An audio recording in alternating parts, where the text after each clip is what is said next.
Hello，大家好，我是图，欢迎回到我的频道。那我现在人在 Peoria 的 Grandview Park 这边。那我觉得今天呢会是一个很好的 timing，可以跟大家聊聊我在5年前做了一个非常重要的决定，那就是我决定要出国念书。那我没有想到说出国念书这个决定会somehow影响到我的人生，然后进而让我的技能面、心态面还有个性面有很大的成长。然后想要借由今天这支影片，然后可以跟大家分享这5年来的心路历程啊，希望对你们有帮助。那故事呢，就要从大三上学开始说起了。那个时候我对出国念书还没有什么概念，也没有什么渴望。那时候我也正好在一家球鞋店打工，1个礼拜工作4天，然后半工半读，1个月领个差不多1万块左右的薪水。那个时候呢，就觉得哇，钱真的好难赚哦。那在有一天呢，有一个外国客人来我们这边消费，那在很多人都不会英文的状况下，我就用我一些破英文跟他沟通。那之后呢，在仓库的时候，正职员工就跟我聊天，聊到说，嘿图，我看你感觉还算是可以念书啊，为什么不继续念呢？读书可以打开很多你的职涯机会，还有你的选择权呢。那因为他这一番话也算是一个催化剂吧，那我就决定说我要给自己一个机会，好好努力念书。那决定要出国念书之后呢，我就开始找补习班。而因缘际会下呢，我妈的客户的儿子正好是在教托福还有 GRE 相关的一些项目，所以我们就搭上线了。那在2017年2月1号的时候，这是我第一天遇到了我的家教，那他也是我人生中非常非常重要的贵人。一开始看到他的时候，觉得说普通嘛，没怎么样。但随着认识他越久之后，越来越发现说他的想法思维真的是成熟非常多，我们根本不是在同一个世界里。我现在跟他也保持联络，所以非常的尊敬他。一开始在学习英文的当下，其实真的非常的挫折，因为我就是一个废物大学生，然后以前没有认真钻研自己的专业科目，还有英文，基本上是完全没有竞争力可言。那就在慢慢的练习状况下，我们真的越来越好，而我们就是不停的累积，每天都觉得说没什么进步，但是过1-2年后，再往回头看，发现进步非常的多。就在我准备要申请学校的时候，我的家教就跟我说，那你的硕士你要念什么样的科系啊？那我就说我要念财经吧。那我们就在另外一个因缘机会下呢，我就认识了他推荐的一个职涯顾问，叫做 Michael。那他在跟我聊天的时候，他就问我说，你想读财经的话，那为什么你想读财经？那我就跟他说，因为我大学也读财经啊，所以我觉得硕士就是要读财经，我也没有别的选择。那他就说不见得吧。那因为这个不见得，所以让我就觉得开始思考我的人生，说是不是应该要转领域。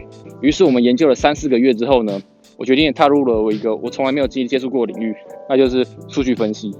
我还记得申请学校的时候，那个时候真的非常的累又非常的忙，你要考托福、GRE， 然后你又要准备你的 applications。那就在我当兵的前一天呢，我把所有东西全部都交出去了。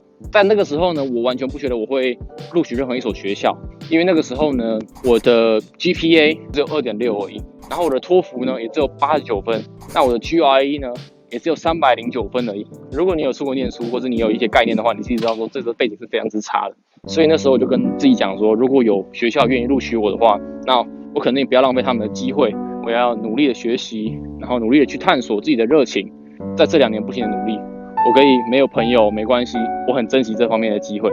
好，那在丢完履历的时候呢，我就去当兵了。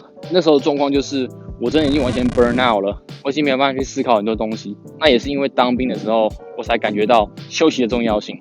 有时候不去思考，反而可以让你好好的休息，然后让你走更长远的路。因为我以前呢，我就是一个 hard worker， 也不太顾自己开不开心。那当兵这4个月呢，也成为了我最快乐的这4个月，因为你不用思考嘛。我在前2个月的时候，有一天呢，我就坐在板凳上用手机，那就发现有一个学校寄了 email 给我，那原来是 Illinois Institute of Technology， 他给我这个 offer letter， 他们就说，恭喜你录取我们 Marketing Analytics Program。那其实那时候我心里是很激动的，因为那时候已经算是努力了2年多了，终于就是有一个学校要收留我。那前2个月呢，就是属于休息的阶段。那在当兵后2个月呢，我就接触到了一些心灵方面的书籍，就比如说蔡康永的情商课、被讨厌的勇气还有额外的一些书籍。这些书籍一开始对我来讲，其实我就只是觉得杀时间看一看而已。但没想到我看了之后才发现说，哇，理解自己的情绪啊，然后从不同方面的去思考，其实是多么重要的事情。那我就慢慢的开始把这些看书的习惯呢，一直延续到现在，所以得到了非常多的好处以后有机会可以跟大家分享这个。那退伍之后呢，准备了一些美国相关的一些资料。2019年8月7号呢，就是我从台北飞到 Chicago 的那一天。那个时候呢，我会想到说我的心情呢是又期待又紧张，因为我知道呢即将有很多挑战。而在第一学期呢，果真就是接踵而来的问题，语言问题、文化差异、课业压力，这些东西其实都是非常难以克服。到现在都还在慢慢的努力，一直在不停的学习。而在第二学期的时候，有一天老师呢在上课的时候呢，他用 R visualize data。那我在课后的时候，我就问他，老师，我对这个方面很有兴趣耶，那有没有什么一些额外的一些教材啊，其实可以让我做学习？他就说，如果你喜欢用 R visualize data 的话，那为什么不要用 Tableau 呢？那个时候呢，我还不知道 Tableau 是什么东西啊，于是我就想说，好，那我要找时间研究一下。我还记得在去年的时候，也就是2020年的5月，那个时候在美国的疫情是非常严重的，那很多人都是那时候回台湾。那我自己知道说，如果我那时候回台湾的话，我保证我绝对不会太认真，在台湾绝对不会想念书，一定是一直在吃美食。那于是呢，我就决定说我要待在芝加哥。那待在芝加哥的那暑假呢，其实这3个月我都是坐在书桌前学习。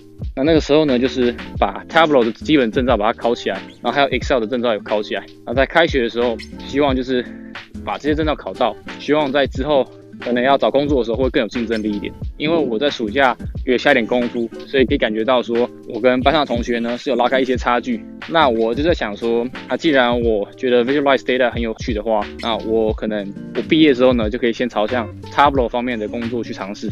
于是我在第3学期的时候，就是继续累积作品集，然后继续去学习有关 Tableau 方面的知识。那在第4学期，老师看到我一直在学习 Tableau 方面的东西，他就问我说要不要当 TA。所以我觉得这是一个对我的认可。那于是呢，很快的第3学期、第4学期，在这个课业这个摧残之下，时间很快就过去了。大家也都知道说，在美国的就业市场是非常的竞争的。那所以很多人都说，如果你要找工作的话，你要提早3个月到6个月之间找，这样的话你才会有比较大的机会。而我呢，就是比较忙，只是想要先把课业啊，还有基本的能力先搞定，然后再想说工作的事情。今年的5月20号，也就是我第一天找工作的时候，没想到呢，过了31天，6月21号的时候，我已经拿到了3个 offer。那其实心里觉得是蛮幸运的，也蛮开心的。然后最后呢，我选择了 Caterpillar 的 offer， 也是在做关于 Tableau 的东西。然后现在呢，已经工作了差不多2个多月的时间。我到现在依旧觉得有这方面的机会真的很难以置信。然后我也很把握在这个公司学习的机会。虽然有时候这个脑袋又让我有点烧掉，因为他们公司真的太大了，然后要学的东西非常的多。好了，我刚才校正影片的时候，发现说我最后一段讲的不是很完整，所以想说借由这个机会，可以在家里补录一段给大家。那这个影片其实就是主要诉说我这5年来发生比较大的事情，但其实因为影片的关系，我还有很多人是没有办法提及的。那这些人我都非常感谢，因为没有他们的话，就没有现在这支影片。而很多人会问我说，你在这5年来，其实你不开心跟开心的比例是占多少？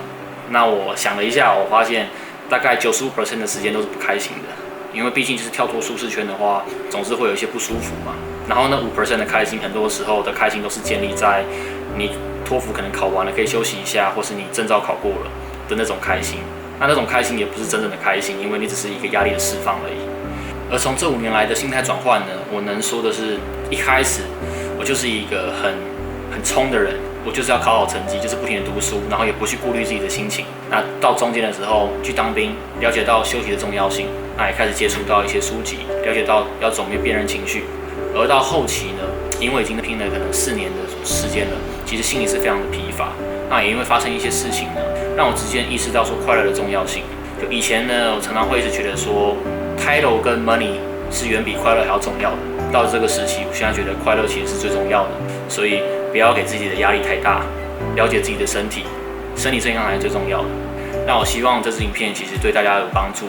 那如果你们有希望我再拍什么样类似的影片的话，可以在底下留言，或是可以私讯告诉我。那喜欢的话可以帮我按个订阅，然后按个赞。我们下次影片见。那我们就这样子，拜拜。